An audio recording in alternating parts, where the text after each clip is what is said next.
imbes na magpa-deliver o mag-dinner out this holiday season, make time to discover new recipes. That way, makakatipid ka na. At eto na, try na natin itong ham steak Hawaiian with bananas ni Mars Gina. Yes! Daming elemento.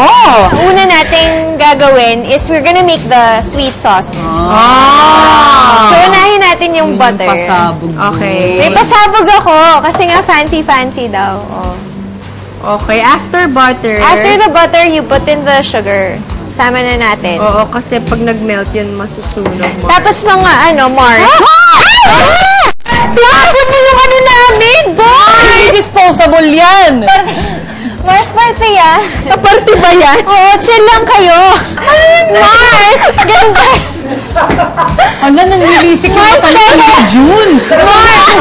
Ako in charge sa mga kitchen namin. Mars, ganyan tayo kaya gan. Correct. Okay. Disposable pala mo. Mars, ganun tayo.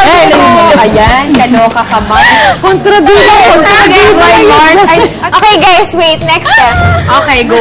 So, ito na yung hamon natin and then we'll just cook it here. Maganda yung mixture medyo mo. makapal yung pagkahiwa kasi ulam siya.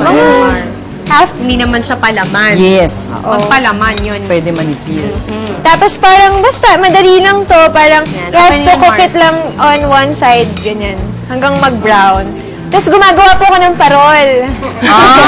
Taray! Pero Pasko. Very Christmassy. Oo, para Christmassy. Okay, Ang anyway. Mars ha. Smells good. Yeah. And the In sugar. fairness, may potential siya. Tapos, we have to Cook the bananas. cook the bananas in the same syrup mixture. So, i-arrange nyo lang siya the way you'd want to arrange them. Galit ako sa ham na to, ah. Parang yung kontrabida din yung ham sa akin. Oo. Ba't ganon? Oo, ayaw pa kuha. Para for a change, ikaw daw ang maapi. Ay, bumibigat, Mars. Akin na. Mars, huwag mo ilusot. Mars, huwag kayo tapon. Hindi naman Kasi siguro kakainin kasha. natin to eh.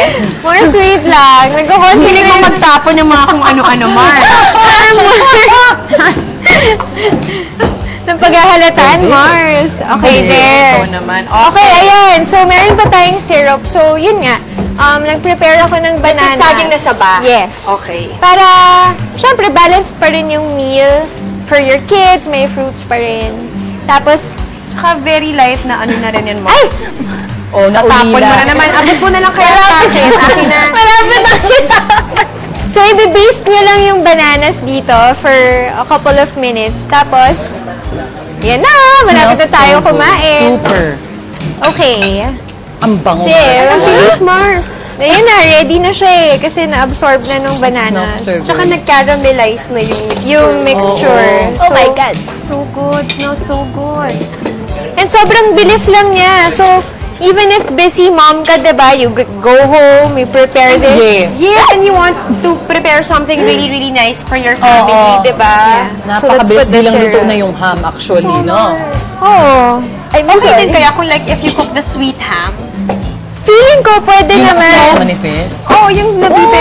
feeling Parang ko feeling ko okay carry. And alam mo, pwede mo rin, Mars, gamitin kung walang bananas, pineapples or something. good idea. Mag-work din siya. Oo, good idea.